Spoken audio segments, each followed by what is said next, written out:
Yvan Slatning, bonjour. Bonjour. Vous êtes l'auteur d'un projet de loi libéral pour le budget par prestation. Et ce projet de loi a été adopté la semaine passée par le Grand Conseil. Dites-nous, nous allons bientôt connaître le prix des prestations publiques, comme nous connaissons le prix des petits pois et des voyages d'affaires. Tout à fait, enfin on l'espère. Enfin maintenant le Conseil d'État a un cadre légal qui l'oblige à devoir nous présenter pour l'exercice 2011 un budget par prestation, avec bien sûr une grille d'indicateurs qui va devoir être discutée, et on souhaite que cette discussion intervienne le plus tôt possible pour que le budget 2011 qui nous sera présenté corresponde aux attentes du Parlement. David Hiller a aussi présenté un budget par prestation, déjà pour 2009. Alors quelle est la différence ? Il n'y a pas de différence fondamentale, si ce n'est que ça va devenir une obligation. Donc David Hiller a poursuivi la réforme de Martin Brunswick-Graf qui s'appelait Géopilote, qui va vers un budget par prestation. On a vu les premiers éléments se mettre en place.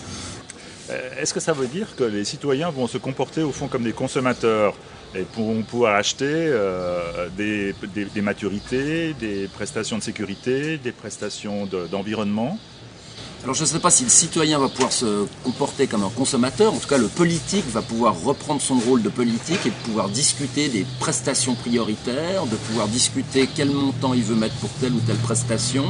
Il va pouvoir aussi à terme faire des comparaisons intercantonales, ce qui sera une bonne chose, pour savoir si les prestations à Genève sont plus élevées ou moins élevées, plus chères, moins chères que dans d'autres cantons.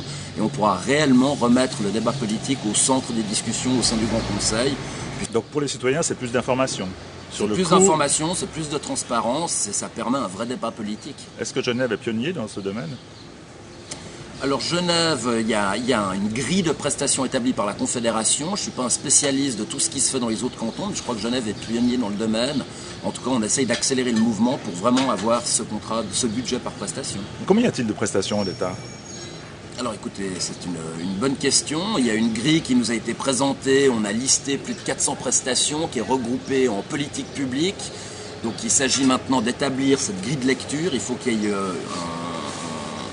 un débat constructif avec le Conseil d'État pour qu'on se mette d'accord sur cette grille, parce que bien sûr qu'on pourra la contester, on pourra dire qu'il manque des prestations, on pourra dire qu'il y a trop de détails dans les prestations. Maintenant, ça c'est au Conseil d'État maintenant de venir vers le Parlement pour lui présenter cette grille, qu'il y ait une discussion rapidement pour qu'on puisse véritablement avoir un budget par prestation en 2011. Il faut un budget par prestation, c'est ce que fait n'importe quelle entreprise qui calcule son prix de revient par produit qu'il vend. Tout à fait. Mais alors pourquoi l'État a mis si longtemps à le faire ? Il s'avère que l'État est un lourd paquebot qui prend du temps à changer, il y a des réformes qui s'initient et aujourd'hui, vu la complexité du budget tel qu'il nous est présenté, je veux dire, il devient totalement illisible et le débat politique a perdu de son importance. Donc Vous ne craignez pas la résistance de la fonction publique qui aura peut-être peur de voir combien coûtent les choses ? Notamment si on les compare avec d'autres cantons. Bien entendu, mais maintenant on a réussi à faire en sorte que la législation soit adaptée, donc ça devient une obligation légale. Alors je souhaite et j'espère et je suis certain que le Conseil d'État, tout comme l'administration, se pliera aux lois. C'est ce que fait tout bon citoyen. On attend la même chose de la part de l'exécutif et de son administration. Merci.